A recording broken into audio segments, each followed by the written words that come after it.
EVM को लेकर लगातार जो है वो सवाल उठते जा रहे हैं और मुद्दा जो है वो गर्म होता जा रहा है। सोचिए, कांग्रेस ईवीएम लेकर आई थी और वही कांग्रेस अब ईवीएम के खिलाफ है। जब बीजेपी सरकार में नहीं थी, विपक्ष में थी, तो वो भी ईवीएम के खिलाफ थी। जीएल नरसिम्हा ने किताब लिखी थी, आडवाणी ने प्रस्तावना लिखी थी, सुब्रमण्यम स्वामी सुप्रीम कोर्ट गए थे, उसी के बाद वीवीपैट लगा था। लेकिन जब बीजेपी सवाल उठाती थी तब मीडिया चर्चा करती थी, जब कांग्रेस सवाल उठाती है तब मीडिया चर्चा नहीं करती है, और ईवीएम के खिलाफ सबसे बड़ी लड़ाई लड़ने वाले बामन मिश्राम की चर्चा नहीं होती है। तो मैं आज इन तमाम मुद्दों पर बात करूंगा कि सच्चाई क्या है ईवीएम की। और सोचिए, मध्य प्रदेश में दिग्विजय सिंह ने ट्वीट किया है, एक बीजेपी के नेता हैं, सोचिए ये बीजेपी के नेता हैं अनिल चजेड, जो भी नाम हो इनका, इन्होंने एक ट्वीट किया 5 दिन पहले, काउंटिंग से 5 दिन पहले, और वो ट्वीट सेम टू सेम सही निकल गया।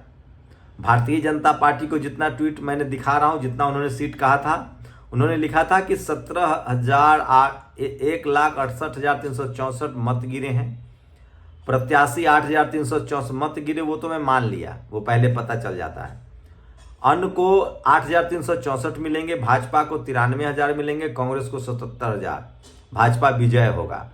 अब बताइए ये बात इनको 5 दिन पहले कैसे पता चल गई, और जब नतीजे आए तो सोचिए 77,625 कांग्रेस और 93,552 बीजेपी के नेता को वोट मिला और वो चुनाव जीत गए। और इसी वजह से ये तमाम सवाल। और सोचिए, राजू पुरोहिलकर ने एक ट्वीट शेयर किया है बीबी सेकी का, जो शख्स कह रहा है कि हम हैक कर सकते हैं ईवीएम को, उसको चुनाव आयोग मिल ही नहीं रहा है। ये सबसे बड़ा सवाल। और मनीष सिंह ने एक बड़ा ट्वीट लिखा है ईवीएम के खिलाफ, वो सुनिए। ईवीएम से जुड़े अतर्क और कुतर्क। ईवीएम पर बात करें तो कुछ अतर्क आपके सामने रखे जाते हैं, ज्यादातर आपको विषय से भटकाते हैं, जिसे समझने की जरूरत है। मेरा आग्रह प्रोसेस की संदेहहीन पवित्रता का है। चुनाव एक ऐसी महत्वपूर्ण प्रक्रिया है जिस पर देश का भविष्य निर्भर है।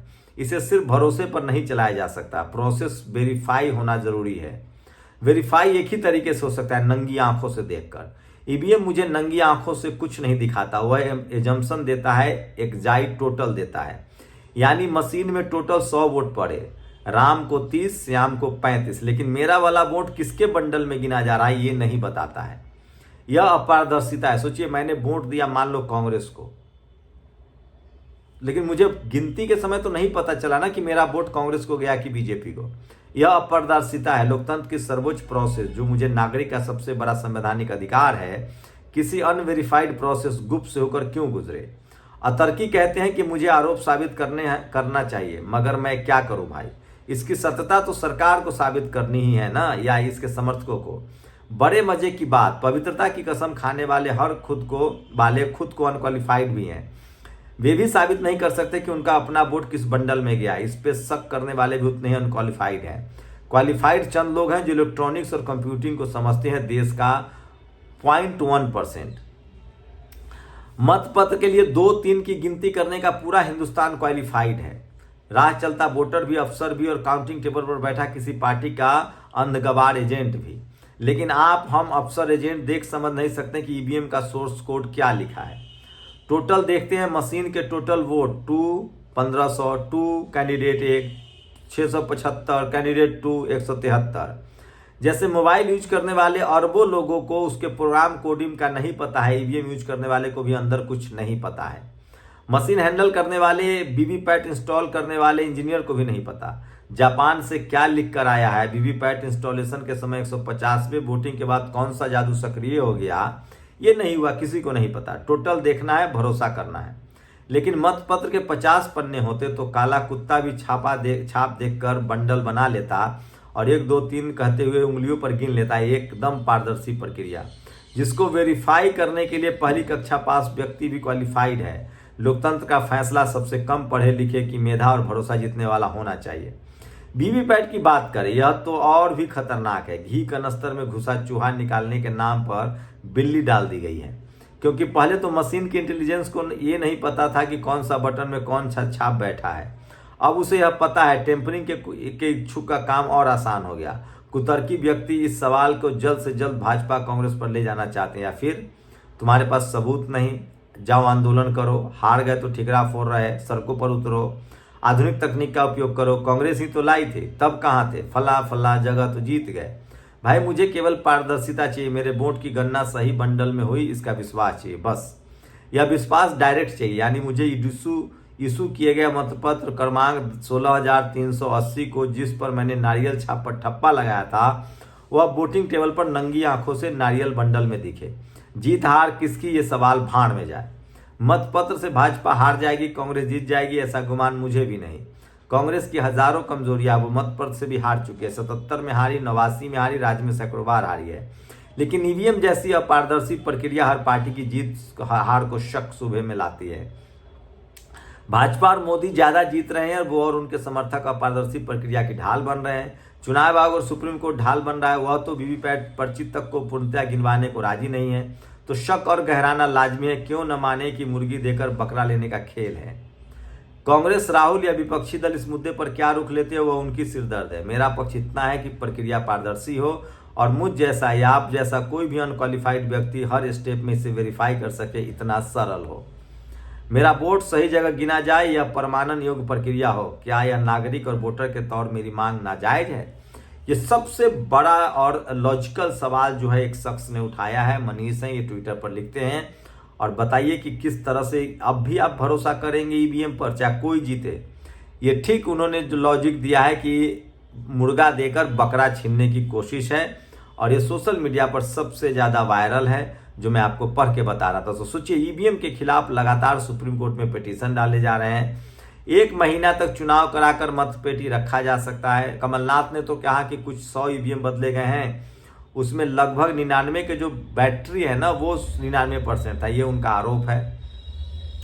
और ईवीएम हैकिंग करने वाले हरिप्रसाद, जिनसे चुनाव आयोग नहीं मिलना चाहता, बीबीसी की ये रिपोर्ट है जिसको वो आजकल शेयर कर रहे हैं। तो आज के डेट में सबसे ज्यादा सोशल मीडिया पर ईवीएम को लेकर टीका टिप्पणी हो रही है, ईवीएम को लेकर खबरें हैं, और ईवीएम को लेकर लोग सवाल उठा रहे हैं, जो सोशल मीडिया पर सबसे ज्यादा वायरल है। वही सोचिए, बाराबंदी का डर, कांग्रेस नेता के होटल पहुंचे बीजेपी के विधायक, देर रात जबरदस्ती।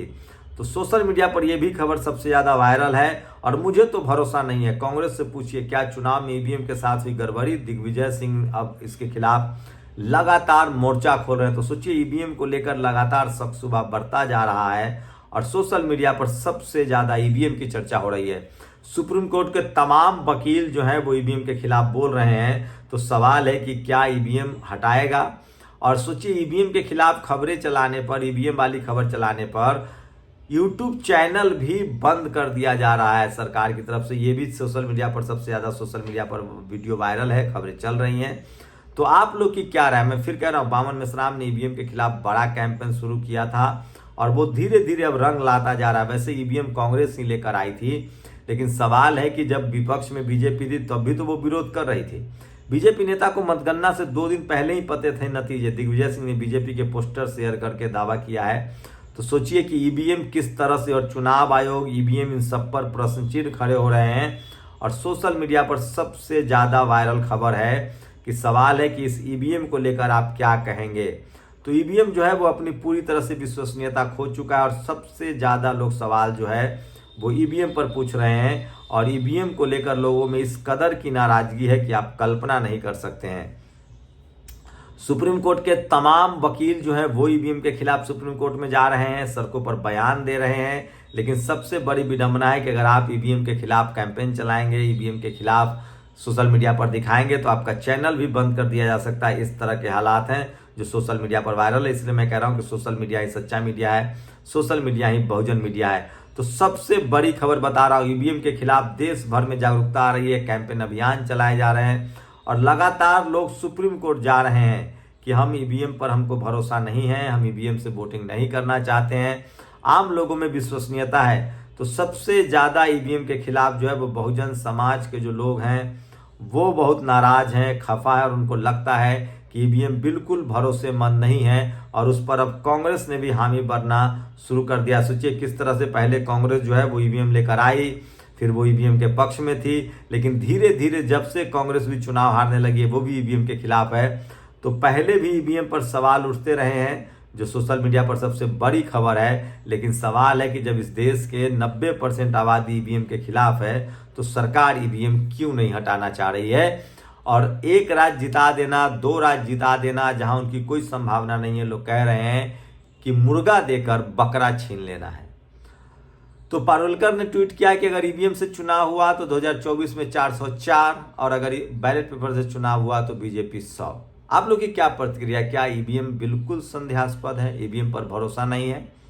ईवीएम पर सिर्फ टीवी, अखबार और सवर्ण समाज का भरोसा है क्योंकि वो बीजेपी के साथ हैं।